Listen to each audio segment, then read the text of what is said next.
नमस्कार, स्वागत है आपका CUET कॉन्सेप्ट के लर्निंग प्लेटफॉर्म पे। मैं हूं आनंद कुमार और आपके लिए लेके आया हूं MA MSc ज्योग्राफी की क्लास। हम लोग इस कोर्स में कुछ क्लास कर चुके हैं। ये आपका जो क्लास होगा ये 7वां क्लास होगा और इस YouTube पे भी अपलोड किया जाएगा आप लोगों को देखने के लिए, ताकि काफ़ी ज़्यादा से ज़्यादा बच्चे देख सकें, इससे जुड़ सकें। जैसा कि आप लोग जानते हैं CUET PG का फॉर्म भी जल्द ही भरा जाएगा और एग्ज़ाम भी जल्द ही हो जाएगा। तो आप लोग जितना जल्द हो सके इस कोर्स में इनरोल करिए, खुद स्टार्ट करिए तैयारी, और जितना ज़्यादा से ज़्यादा हो सके इसका फ़ायदा उठा सकें। हमारा ऐप है CUET PG ज्योग्राफी के लिए CUET कॉन्सेप्ट के नाम से, जो कि गूगल प्ले स्टोर पे उपलब्ध है।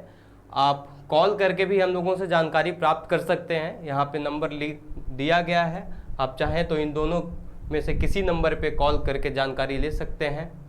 और अगर आप चाहते हैं CUET PG ज्योग्राफी में अच्छे रैंक लाना, अच्छे मार्क्स से आप अच्छे जगह पे अच्छे यूनिवर्सिटी में एडमिशन लेना, तो ज़रूर जुड़िए हमसे। मेरा नाम है आनंद कुमार। मैं बनारस हिंदू यूनिवर्सिटी से ग्रेजुएशन किया, यहाँ से मास्टर्स किया और अभी मैं 2 बार नेट क्लियर किया। उसके बाद मैं यहाँ पे PhD में इनरोल्ड हूँ। मैं अभी PhD कर रहा हूँ।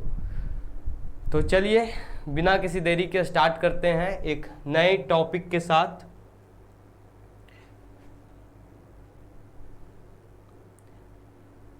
जो कि है प्लेट टेक्टोनिक्स। ये काफ़ी इम्पोर्टेंट है आपके एग्ज़ाम के दृष्टिकोण से। इस टॉपिक से हमेशा 1 से 2 क्वेश्चंस आते रहे हैं, लेकिन पिछले 2-3 साल में देखा गया है कि हमेशा क्वेश्चन पूछते हैं, सीधा डायरेक्ट क्वेश्चन आते हैं कि लाइक जो भी है माइनर प्लेट, मेजर प्लेट, उनका सिचुएशन कहाँ है, वो कहाँ अवस्थित हैं, और कितने मेजर प्लेट हैं, कितने माइनर प्लेट हैं, और इसमें से कुछ डेफिनेशंस पूछ देते हैं। तो चलिए हम उन्हीं को डिस्कस करेंगे आज। सबसे पहले हम लोग देखेंगे कि प्लेट टेक्टोनिक्स होता क्या है क्या। तो प्लेट टेक्टोनिक्स का डेफिनेशन है the rigid lithospheric slabs, the rigid lithospheric slabs और rigid and solid crystal layers are technically called slabs. Lithosphere जो है वो हम लोग जानते हैं कि स्टेनोस्फेयर पे तैर रहा है, एक मैग्मा चैम्बर है उस पे तैर रहा है। तो जो स्टेनोस्फेयर पे जो तैर रहा है वो स्लैब्स हैं, बड़े स्लैब्स हैं। उन स्लैब्स को टेक्निकली उनको नाम दिया जाता है, उसे बोलते हैं प्लेट टेक्टोनिक्स। तो ये इनको स्लैब्स क्यों कहा जाता है? स्लैब्स इसलिए कहा जाता है क्योंकि ये बड़े बड़े टुकड़ों में है। जैसे कि ये मान लीजिए पैसिफिक प्लेट है, ये इस प्रकार से होगा, ये एक इस प्रकार से है। जैसा कि आप लोग देख सकते हैं ये स्लैब्स में बटे हुए हैं, तो इसीलिए इन्हें बोला जाता है लिथोस्फेरिक स्लैब्स। और अब देखते हैं, ये तो हो गया प्लेट, जो मैंने अभी आपको बताया। इस किसका डिफिनीशन हुआ? प्लेट का हुआ। लेकिन प्लेट टेक्टोनिक्स किसे कहेंगे? तो जो पूरा का पूरा जो मैकेनिज्म है, the whole mechanism of the evolution and nature and motion of plates and resultant reactions, the whole mechanism of evolution, nature and motion of plates and resultant reactions is called plate tectonics। यानी कि जो plate का कैसे उनका evolution हुआ, क्या उनका प्रकृति है, किस प्रकार से वो घूर्णन करते हैं, किस दिशा में घूर्णन करते हैं, तो इन सारे मैकेनिज्म को मिला के जो शब्द दिया जाता है, जो टर्म दिया जाता है, उसे बोलते हैं प्लेट टेक्टोनिक्स।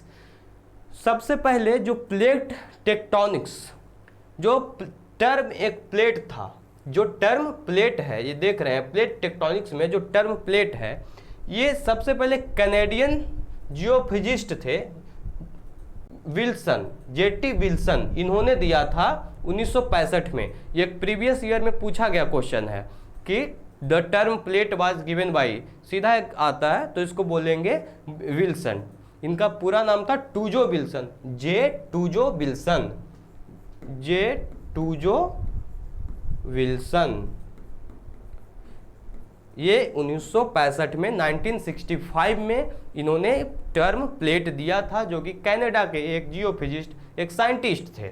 इसके बाद आते हैं दो और साइंटिस्ट, मैकिंजे एंड पार्कर।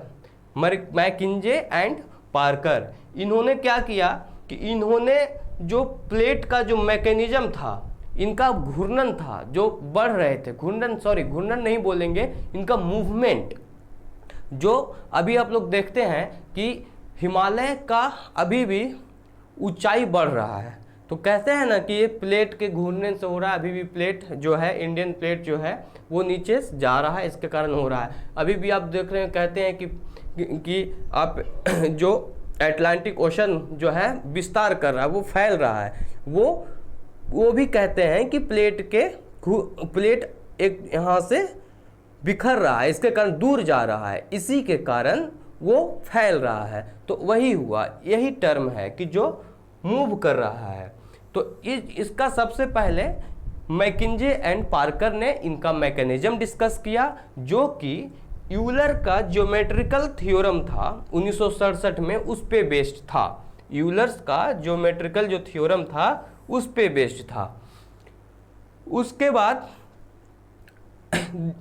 एक और है कि the lithospheric plate move over the plastic asthenosphere. ये हम आपको डिस्कस कर चुके हैं, क्यों अभी बताए कि जो लिथोस्फेरिक प्लेट है ये किस पे है, तैरता है। सीधा टर्म है कि तैरता है उस पे, तो स्टेनोस्फेयर पे। और स्टेनोस्फेयर को क्या बोलते हैं? Magma chamber. अच्छा, एक सीधा क्वेश्चन ये भी पूछा जाता है कि ये तो सिद्ध हो गया कि स्टेनोस्फेयर पे तैर रहा है, वहाँ पे मूवमेंट कर रहा है हमारा जो लिथोस्फेरिक स्लैब्स है, जो प्लेट है, तो लेकिन कैसे कर रहा है, किस फोर्स के कारण? तो वहाँ पे बोलते हैं थर्मल कन्वेक्टिव करेंट्स। कौन सा? Thermal convective currents. इसके इन्फ्लुएंस में आकर जो प्लेट्स हैं वो स्टेनोस्फेयर पे मूवमेंट करते हैं। तो the thermal convective currents are nothing but the radio energy which is created by radioactive decay of rocks inside the core। मतलब कि रेडियो एक्टिव एनर्जी के बारे में आप लोग जानते होंगे। तो जो थर्मल कन्वेक्टिव करेंट्स है वो क्या है? तो जो रेडियो एक्टिव करेंट्स हैं वही है, जो रेडियो एक्टिव एनर्जी है, जो कि बड़े बड़े रॉक्स के टूटने से उत्पन्न होते हैं, बस उसी को बोलते हैं रेडियो एक्टिव एनर्जी। खैर, आपको उसके बारे में यहाँ नहीं जानना है, आपको बस यहाँ पे ये जानना है कि जो हमारा जो प्लेट है वो मूवमेंट करता है, वो कैसे करता है, किस फोर्स के कारण करता है, तो वो होगा thermal convective currents. Thermal convective currents. चलिए अब हम लोग देखते हैं कि जो प्लेट्स हैं, कई सारे प्लेट्स हैं, उनकी बाउंड्री भी निर्धारित की गई है। कई जैसे बाउंड्री भी निर्धारित की, जैसे एक ये प्लेट है, इसी से लगा हुआ एक ये प्लेट है, या एक ये प्लेट है, तो इनकी बाउंड्री निर्धारित की गई है। इनका बाउंड्री बताया गया है कि किस प्रकार की बाउंड्री होगी। तो आइए उसके बारे में हम लोग देखते हैं। तो सबसे पहले आता है constructive plate margins. Constructive plate margins, जैसा कि आप लोग देख रहे होंगे, इसके नाम में ही छिपा हुआ है कंस्ट्रक्ट। कंस्ट्रक्टिव मतलब कंस्ट्रक्ट करना, किसी चीज को बनाना, किसी नए चीज को बनाना।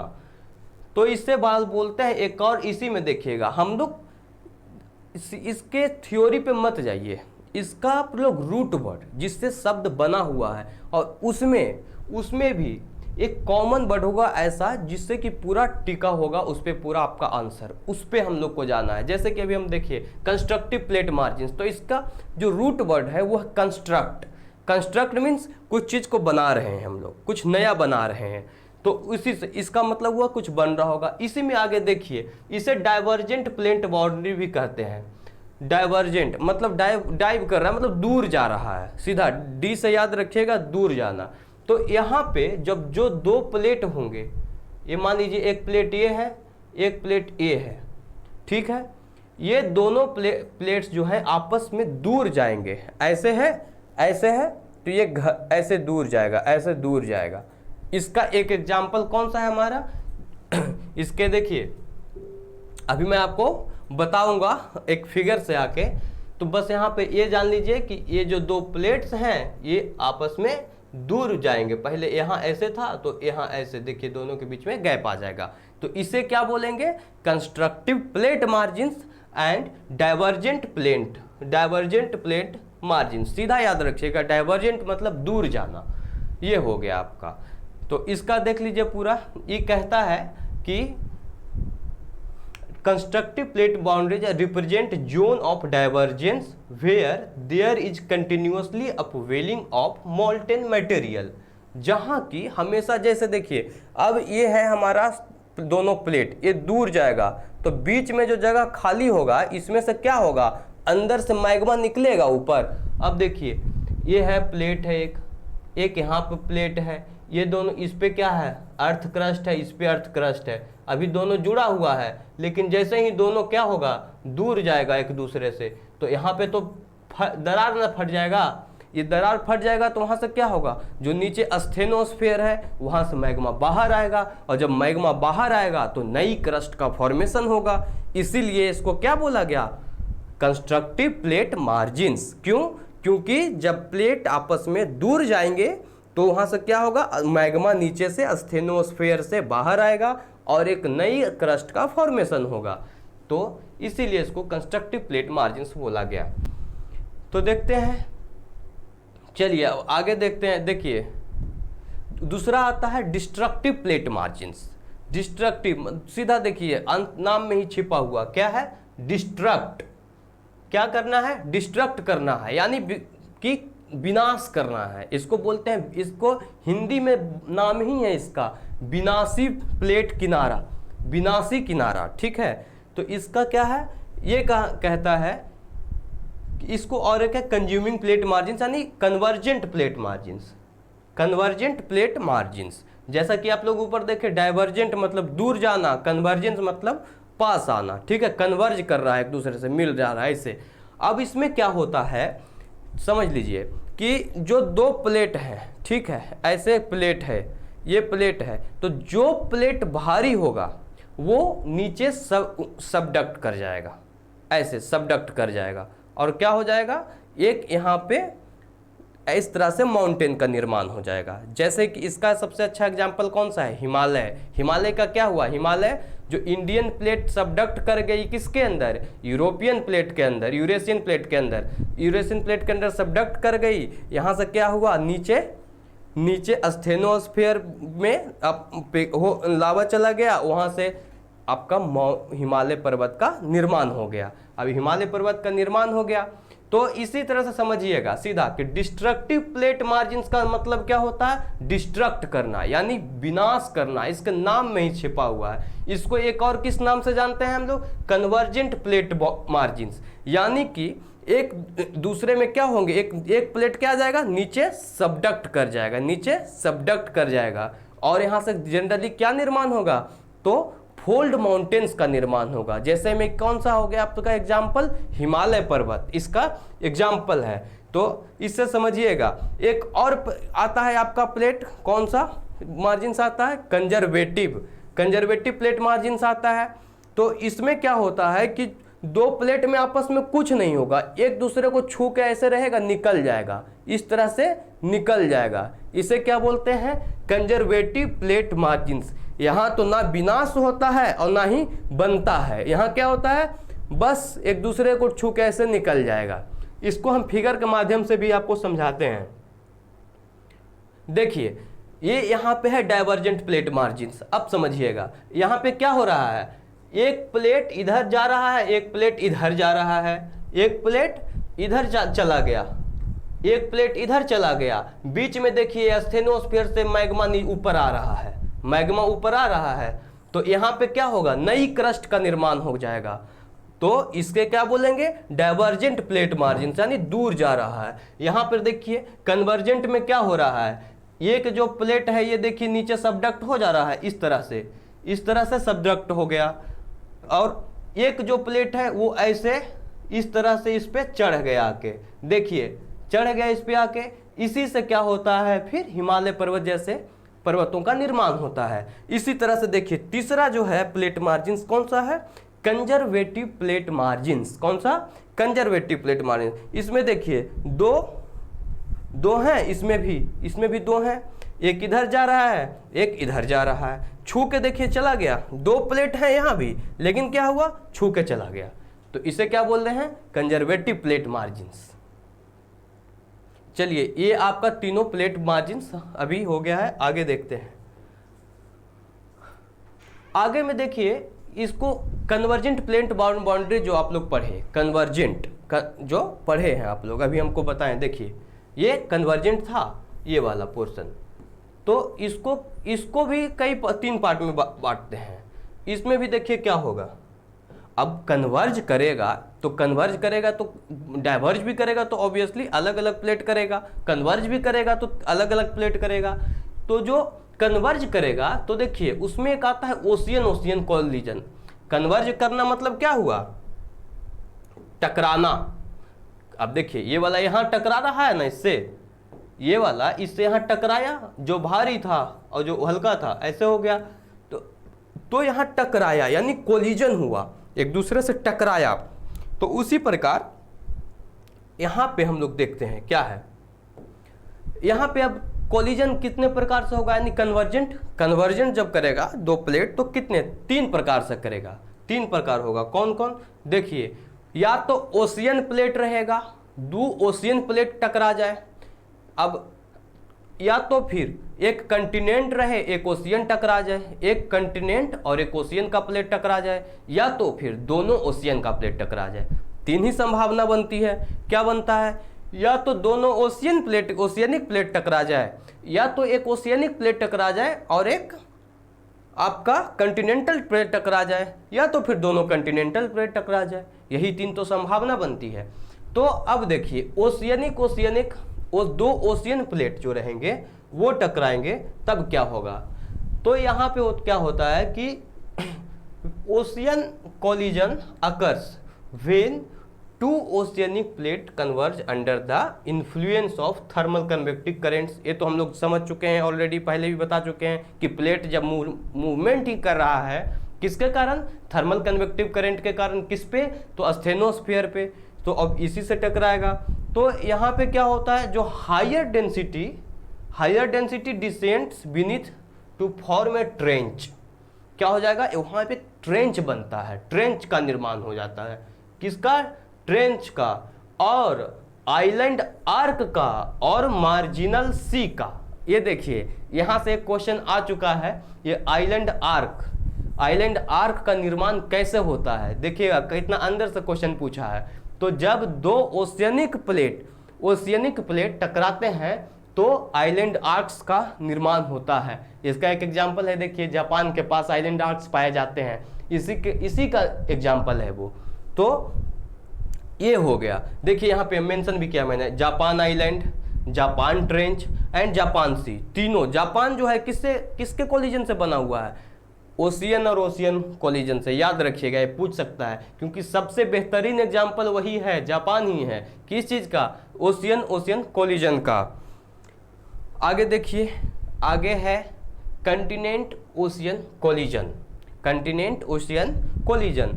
अब एक क्या होगा, इसमें क्या टकराएगा, एक कंटिनेंटल प्लेट रहेगा, एक क्या रहेगा, ओशियनिक प्लेट रहेगा। तो इसमें क्या होता है, जो लाइटर कंटिनेंटल प्लेट रहेगा वो overrides the denser oceanic plates. जो लाइटर कंटिनेंटल प्लेट रहेगा, जो लाइटर वो ऊपर चला जाएगा, और जो भारी वाला रहेगा वो नीचे जाएगा। ये हमेशा ध्यान रखिएगा, जो हल्का रहेगा वो ऊपर जाएगा और जो भारी रहेगा वो नीचे, ऐसे, ठीक है, ये रहेगा। बीच सबडक्ट्स बिलो द कंटिनेंटल प्लेट, ठीक है। अब आगे देखते हैं कंटिनेंट कोलिजन। कंटिनेंट, अब ये दोनों, एक हम लोग ये वाला कंडीशन देख लिए, एक ये वाला भी कंडीशन देख लिए। इसमें क्या होगा, तो ओशियन कंटिनेंट कोलिजन भी देख ली। अब देखते हैं continent continent collision. The continent continent collision between two Continental plates. अभी बताएं आपको कि जब दो कंटिनेंटल प्लेट टकराएगा तभी होगा। तो इसमें क्या होता है कि जब as the continents carried by plate move towards each other, the ocean basin is reduced size and eventually closes. तो इसमें क्या होता है, देखिए जब दो कंटिनेंट टकराएगा तो इसमें क्या होगा, ओशियन का साइज छोटा हो जाएगा, ओशियन का साइज छोटा हो जाएगा और जो दो ओशियंस होंगे वो क्या होंगे, पास आने लगेंगे। अब देखिए इन तीनों से क्या क्वेश्चंस आ सकते हैं। इससे तो आपका सीधा पूछेगा आइलैंड आर्क, मार्जिनल सी, ट्रेंच, फेस्टून्स, इन सब की रचना किससे होती है, तो याद रखिएगा ओशियन कोलिजन से। और ओशियन, और याद रखिएगा कि कौन सा प्लेट नीचे जाएगा, कौन सा प्लेट ऊपर आएगा। तो जो भारी प्लेट रहेगा वो नीचे जाएगा, जो हल्का वाला रहेगा वो ऊपर आ जाएगा, ये याद रखिएगा। अब देखते हैं थ्योरी ऑफ प्लेट टेक्टोनिक्स। ये तो हम लोग पढ़ लिए प्लेट टेक्टोनिक्स के बारे में, ये पढ़ लिए हम लोग किसके बारे में, प्लेट टेक्टोनिक्स के बारे में। अब हम लोग किस पे जा रहे हैं, थ्योरी ऑफ प्लेट टेक्टोनिक्स। तो सब इनका जो प्लेट टेक्टोनिक्स का थ्योरी था, एक साइंटिस्ट थे हैरी हेस, बहुत अच्छा नाम था इनका, बहुत ही अच्छा नाम था हैरी साहब जो थे, हैरी हेस साहब, इन्होंने यहाँ पे पॉस्टुलेट होता है, इन्होंने कॉन्सेप्ट दिया प्लेट टेक्टोनिक्स का कब, 1960 में।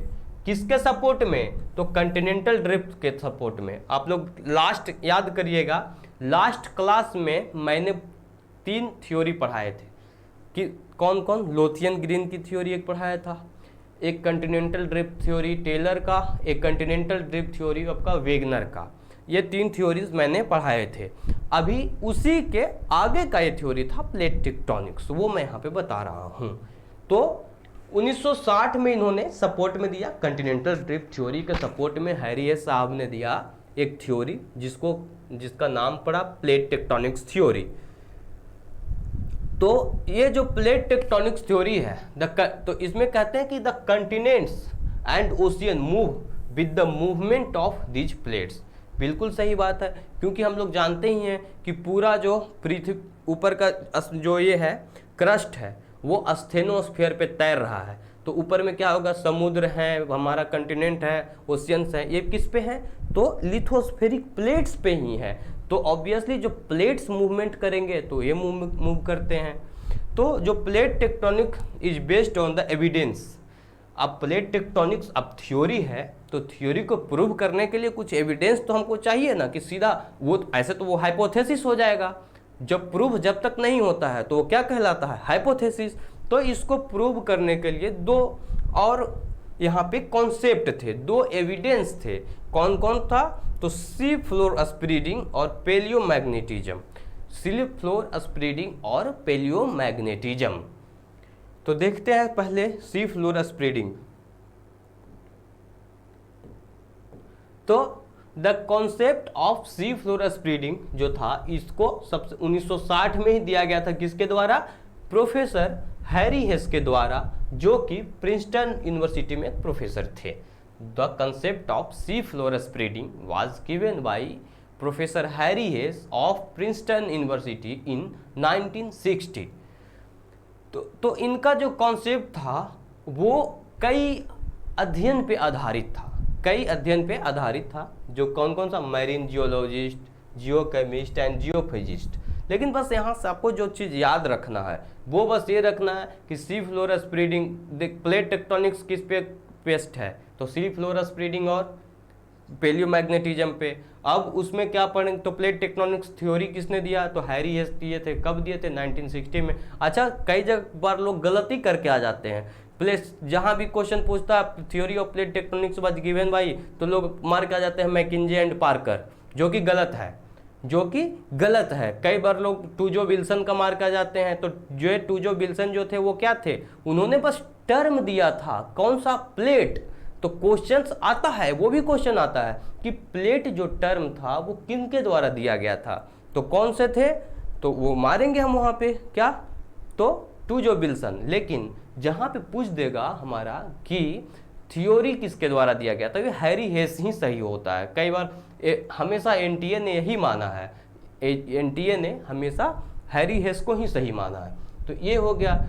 अब देखिए, सो सी फ्लोर स्प्रेडिंग जो था, इन्होंने क्या था, Mason of the Scripps institute of oceanography obtained significant information about the magnetism of rocks of sea floor of the Pacific Ocean with the help of magnetometer। तो एक मैसन अभियान हुआ था, मैसन के नाम पे है, मैसन स्क्रिप्स अभियान हुआ था। इस पे कई तरह के पेलियोमैग्नेटिज्म से रिलेटेड कई इस पे शोध हुए थे, वहाँ से कई एविडेंस इकट्ठा किए गए थे सी फ्लोर के रिगार्डिंग। हैरी हेस ने क्या किया, Harry Hess propounded that, Harry Hess कहते हैं कि mid oceanic ridges were situated on the rising thermal convection currents coming from the mantle. तो इन्होंने कहा कि जो मिड ओशियनिक रीज जो है, जो भी जितने भी मिड ओशियनिक रीजेज हैं, इनका कहना है कि जो ये किस पे सिचुएटेड थे, तो थर्मल कन्वेक्टिव करेंट्स के जो मोल्टेन लावा हैं, जो स्टेनोस्फीयर से निकल रहे हैं, उस पे आपको यहाँ पे देखिए, ये किनका कहना था, ये हैरी हेस का। तो दीज मोल्टेन लावाज कूल डाउन, ये जो गर्म लावा थे ये ठंडा होते थे, उसके बाद जमते थे, सॉलिडिफाई होते थे टू फॉर्म न्यू क्रस्ट। अभी हम आपको ये चीज़ ऊपर डिस्कस कर चुके हैं क्या, कि जब दो प्लेट एक दूसरे से दूर होते हैं तो क्या बनता है, वहाँ पे नई क्रस्ट का निर्माण होता है। और ये कब होगा, जब एक प्लेट दोनों अपोजिट डायरेक्शन में, यानी कि इधर जाएगा ये इधर जाएगा, दूर जाएंगे। तो इसका सबसे अच्छा एग्जाम्पल कौन सा होता है, मिड ओशियनिक रीजेज। मिड ओशियनिक रीजेज जैसे क्या होता है, वहाँ से दूर जा रहे हैं, वहाँ पे क्या होता है, नई क्रस्ट का फॉर्मेशन हो रहा है, नई क्रस्ट का लगातार फॉर्मेशन हो रहा है। तो वही यहाँ पे ये डिस्कस कर रहे हैं। तो there is continuous creation of new crust along the mid oceanic ridges. बिल्कुल सही बात है। तो ये सब चीज़ आप लोग ध्यान रखिएगा जो भी मैंने डिस्कस किया है, क्योंकि क्वेश्चंस इन्हीं सब से आते हैं। आपका डायरेक्ट क्वेश्चन नहीं रहेगा इस तरह से कि हाँ, जैसे अभी मैंने बताया, बहुत कम क्वेश्चन रहते हैं। 75 क्वेश्चन में आपका 20-25 क्वेश्चन रहेगा जो डायरेक्ट रहेगा कि the concept of sea floor splitting was given bye Harry हेस, आप सीधा मार देंगे सीधा इस पर का नहीं, कुछ डीप क्वेश्चंस भी रहते हैं। जैसे कि अभी हम आपको ऊपर डिस्कस किए कौन सा, कि जापान आइलैंड का जो निर्माण हुआ है, जो आइलैंड आर्क्स का निर्माण होता है, वो किसके कॉलिजन से होता है, तो ओशियन कॉलिजन। इस तरह से क्वेश्चंस आएंगे। अब कहते हैं कि तो इन्हीं सब कॉन्सेप्ट के आधार पे, जो इन्हीं सब कॉन्सेप्ट के आधार से हैरी हेस कहते हैं कि sea floor spreads along the mid oceanic ridges. जो सी फ्लोर्स हैं वो स्प्रेड कर रहे हैं किसके, mid oceanic ridges, and expanding crust are destroyed along the oceanic trenches. These facts prove that the continents and ocean basins are in constant motion। इन सब तथ्यों के आधार पे वो कहते हैं कि जो कंटिनेंट्स हैं और ओशियंस हैं वो कंटिन्यूअसली एक कांस्टेंट स्पीड पे मूव कर रहे हैं, मोशन में है, वो मोशन में है।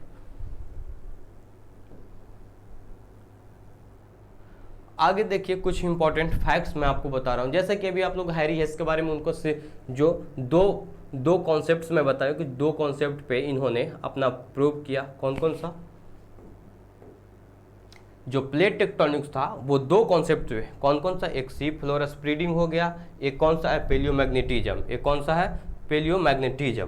तो सी फ्लोर स्प्रेडिंग हम लोग पढ़ लिए। अब एक है वाइन, इसके बारे में हम लोग को उतना पढ़ना है नहीं, बस इससे सीधा जो क्वेश्चन आएगा उसी पे मैं डिस्कस कर रहा हूँ कि एक वाइन एंड मैथ्यूज थे, इन्होंने ही सबसे पहले पेलियोमैग्नेटिज्म का कॉन्सेप्ट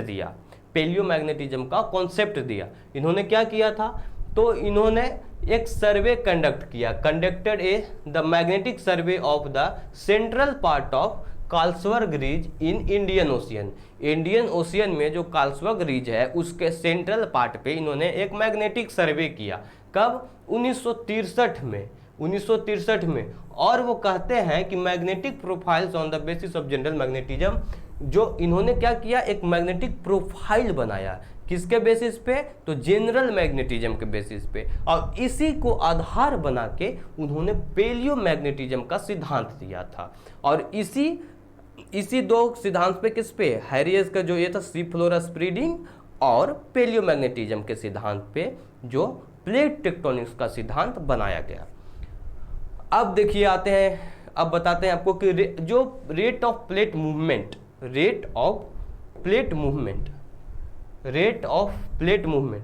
क्या है, तो जो प्लेट है वो किस रेट से मूव कर रहा है। जैसे कि एक ये प्लेट है, तो कितने स्पीड से जा रहा है इधर, तो इसके बारे में बता रहा हूँ कि the strips of normal reserve magnetic fields that parallel the mid-oceanic region help scientists determine the rate of plate movement. These rate vary considerably. अब जैसे देखिए, रेट ऑफ जो प्लेट मूवमेंट है वो हर किसी का कांस्टेंट है, अपना अपना अलग है। इंडियन प्लेट का अलग होगा, यूरेशियन का अलग होगा, पैसिफिक का अलग होगा, अटलांटिक का अलग होगा, अंटार्कटिक का अलग होगा। इस तरह से सबका अलग अलग है। तो अब यहाँ पे समझिए कि इसका डिटरमाइन करते हैं the rate of plate movement, वो किसके बेसिस पे करते हैं, ये क्वेश्चन आ सकता है आपका। तो ये बेसिस पे आधार करते हैं the strips of the normal and reverse magnetic field that parallel the mid oceanic ridges help scientist determine the rate of plate movement. सीधा याद रखेंगे कि the rate of plate movement किससे डिसाइड करते हैं, तो the strips of normal and reverse magnetic field that parallel the mid oceanic ridges. बस इतना ही। अब देखिए, अब कुछ प्लेट का मैंने आपको नोट किया है कि कौन, जैसे आर्कटिक प्लेट है, इसका सबसे स्लोएस्ट रेट है कितना, 2.5 centimetre per year, 2.5 centimetre per year के दर से ये चल रही है। और East Pacific rise and eastern island in the southern Pacific है, west of the Chile and the fastest rest. ठीक है, द आर्कटिक रिज है वो कितना है कि 2.5 centimetre per year, and east Pacific rise near eastern, यहाँ ईस्टर्न होगा, eastern island in the south Pacific और 3400 kilometre west of Chile has fastest rest, कितना है, 15 सेंटीमीटर पर ईयर। अच्छा, ये देखिए अब कि the rate of sea flora spreading है, ये दो तरीके से कैलकुलेट होता है। कितने तरीके से, दो तरीके से जो रेट है। अच्छा, एक स्पीड में बता दिए, इसी तरह से देखिए, the rate of sea flora spreading is calculated on two basis. पहला कौन सा है, on the basis of age of isochrons. अच्छा, एक मैं क्लास लूंगा, उसमें सारे जो भी आइसो प्लेट हैं उनको मैं बताऊंगा आपको। इसके एक स्पेशल क्लास लूंगा मैं, उस पर सारा मैं जो भी है, जैसे आपको आइसोडापेन हो गया, आइसोक्रोन हो गया, इसी तरह से कई हैं, उसको मैं डिस्कस करूंगा डिटेल में, वो मैं बताऊंगा। उससे 1 से 2 क्वेश्चन आता है हमेशा। तो आइसोक्रोन्स क्या होता है वे देख लीजिए कि isochrons are those lines which joins points of equal dates of the magnetic strips plotted on map. जो मैग्नेटिक स्ट्रिप्स प्लॉट किया गया, ठीक है, ऑन मैप, इसमें जो इक्वल डेट को मिलाएगी लाइन, उसको क्या कहते हैं, इक्वल डेट को लाइन मिलाएगी उसको आइसोक्रोन कहते हैं। तो एक तो आइसोक्रोन के आधार पे, और दूसरा क्या हो गया, डिस्टेंस ऑफ आइसोक्रोन्स। जो डिस्टेंस होगा आइसोक्रोन्स के बीच में, जैसे एक आइसोक्रोन मान लीजिए ये हो गया, एक आइसोक्रोन ये हो गया, तो इसके बीच में जो डिस्टेंस होगा इसके बेसिस पे। तो क्या यहाँ से हम क्या सीखें कि जो rate of sea flora spreading है वो 2 तरीके से डिसाइड होता है। किससे, तो एक isochron on the basis of age of isochron, और दूसरा the distance between 2 consecutive isochrons. चलिए अब हम यहाँ से पढ़ेंगे डिस्ट्रीब्यूशन ऑफ प्लेट्स। कौन सा, देखिए कितने प्लेट्स हैं, सबसे पहले ये जानेंगे कितने मेजर प्लेट्स हैं, कितने माइनर प्लेट्स हैं, कौन सा प्लेट कौन सा है, किस प्लेट को क्या बोलते हैं, ये भी देखेंगे। तो देखिए यहाँ पे आप लोग मैप को पहले अच्छे से देख लीजिए एक बार। ये जो मैप है आपके सामने, जो फिगर है, इसको अच्छे से देखिए।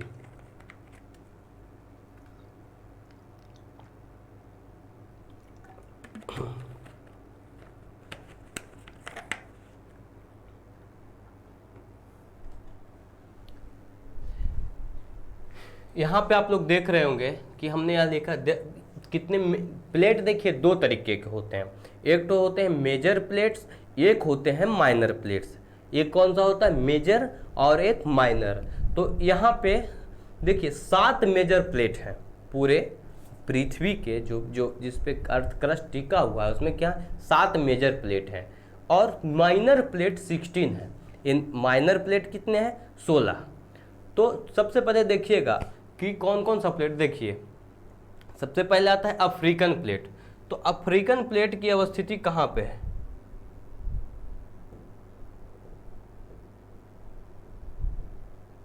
ये रहा आपका पूरा, ये आपका अफ्रीकन प्लेट हो गया। ये आप अफ्रीका देख रहे हैं, अफ्रीका, ये अफ्रीका महाद्वीप है। तो ये जो प्लेट है ये देखिएगा, ये है आपका अफ्रीकन प्लेट पूरा। ये कौन सा हो गया, अफ्रीकन प्लेट। अफ्रीकन प्लेट, ये कौन सा प्लेट, अफ्रीकन। ये इसकी ये कहाँ पे है, तो यूरेशिया के दक्षिण में। उत्तर तो उधर हो गया, यूरेशियन प्लेट के दक्षिण में है, और साउथ अमेरिकन प्लेट के ईस्ट में है, पूरब में है। ये याद रखिएगा। आपसे इसका लोकेशन पूछ सकता है, बस सीधा नॉर्मल से।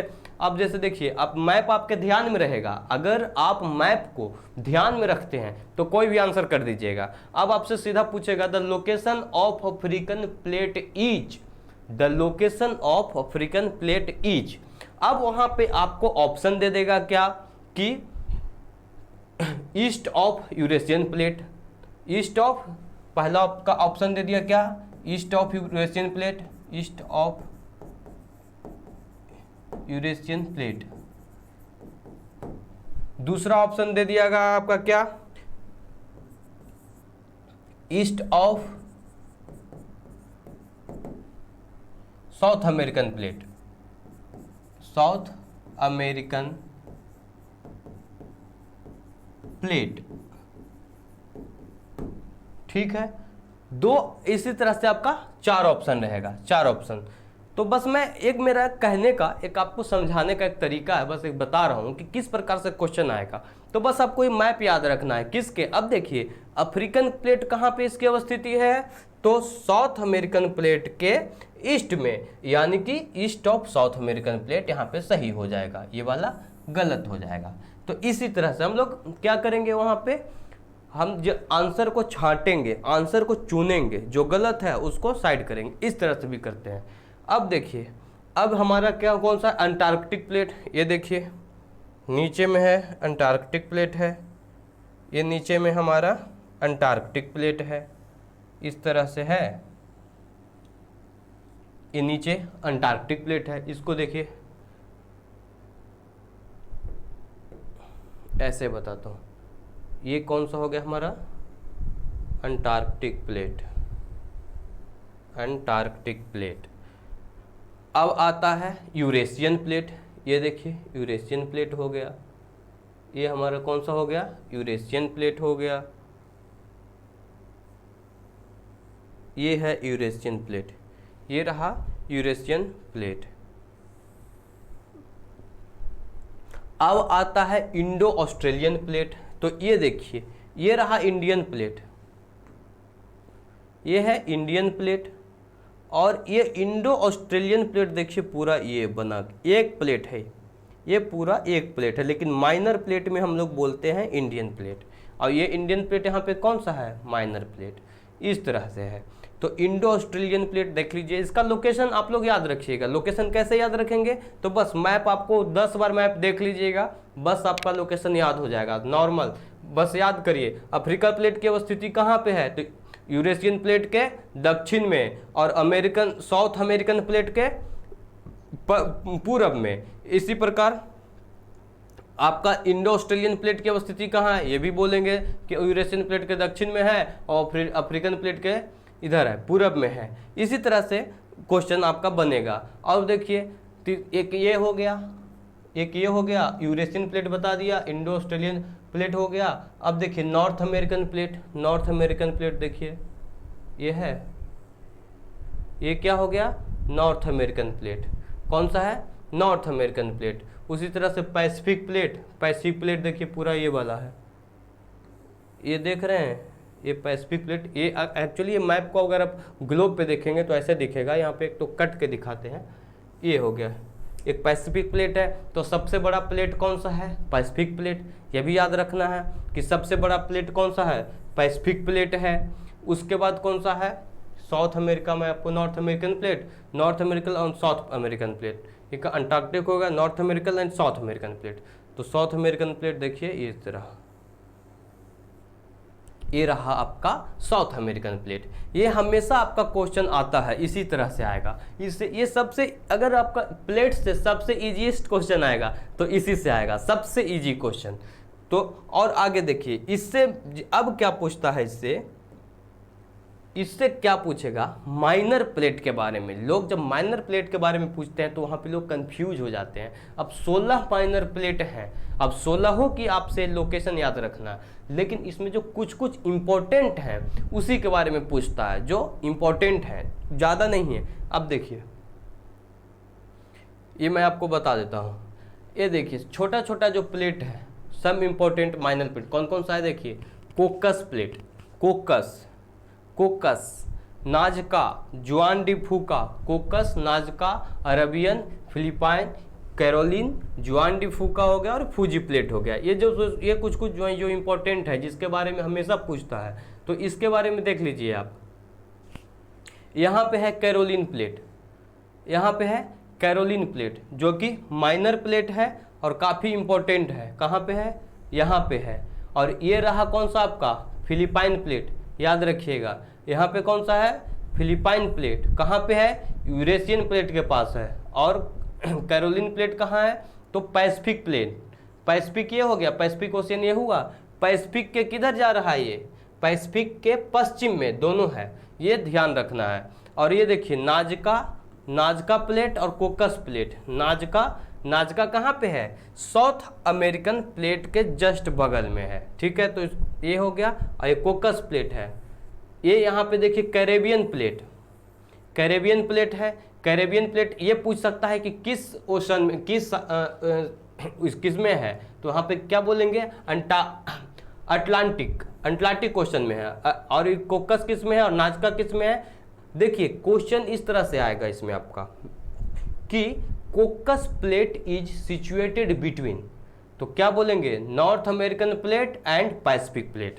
क्या बोलेंगे, north American plate and Pacific plate. उसी प्रकार कौन सा है, नाजका किस में है, तो south American plate and Pacific plate, south American plate and Pacific plate. एक ये हो गया। अब देखिए अरेबियन, एक अरबियन प्लेट भी है। देखिए हाँ, यहाँ पे जो पूरा अरब देश जो देख रहे हैं वो अरबियन प्लेट पे है। जितने भी अरब देश हैं वो इसी अरब प्लेट पे हैं। एक और होगा आपका जुआन डी फूका, एक है जुआन डी फूका। ये एक यहाँ पे स्कोशिया प्लेट भी है, ये भी ध्यान रखिएगा, स्कोशिया प्लेट है। फिर एक फूजी प्लेट आता है, एक जुआन डी फूका। ये देखिए यहाँ पे रहा आपका जुआन डी फूका। ये भी पैसिफिक एल्यूसियन ट्रेंच देख रहे हैं, तो एल्यूसियन ट्रेंच के पास में है जुआन डी फूका। ये क्वेश्चन आया हुआ है, इसीलिए ध्यान में भी है। जुआन डी फूका कहाँ पे है, एल्यूसियन ट्रेंच के पास में है। एक और है कैरोलिन, आपको बस डिस्कस कर दिया। एक फ्यूजी प्लेट, तो फ्यूजी प्लेट भी है, उसको मैं दिखा देता हूँ।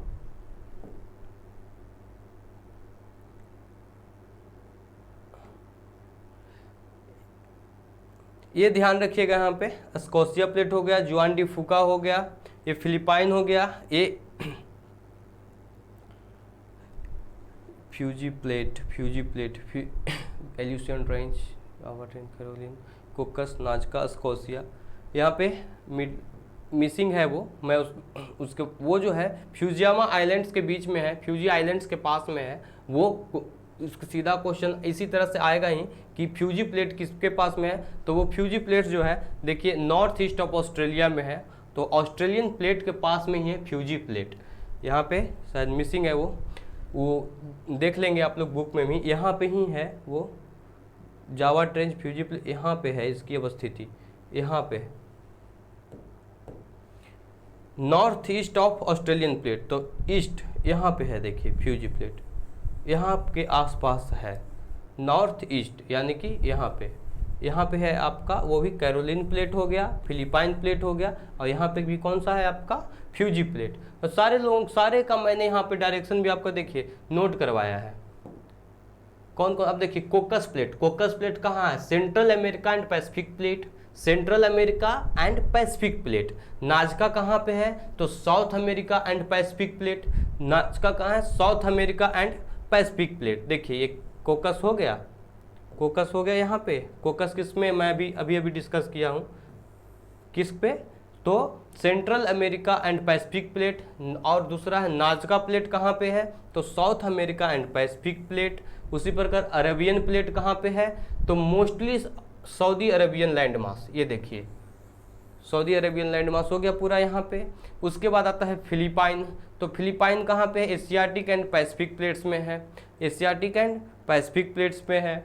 और दूसरा कौन सा आता है, अगला कौन सा आता है, कैरोलिन कहाँ पे है, फिलिपाइन एंड इंडियन प्लेन के बीच में है। उसके बाद आता है आपका फ्यूजी प्लेट कहाँ पे है, नॉर्थ ईस्ट ऑफ ऑस्ट्रेलिया। जुआन डी फूका कहाँ पे है, तो south east of north American plate, south east of north American plate. इस पे इतना टाइम देने का मतलब यही है कि इससे आपका हमेशा क्वेश्चन आता है, इसीलिए कि क्या पूछेगा, तो मेजर एंड माइनर प्लेट का नाम पूछ देगा, उनका लोकेशन पूछ देगा कि वो कहाँ पे सिचुएटेड है, बस यही क्वेश्चन आएगा। तो ये सारा जो मैप आपको बताया है, दिखाया है मैंने, इसको आप ध्यान में रखेंगे, इसी से क्वेश्चन आएगा।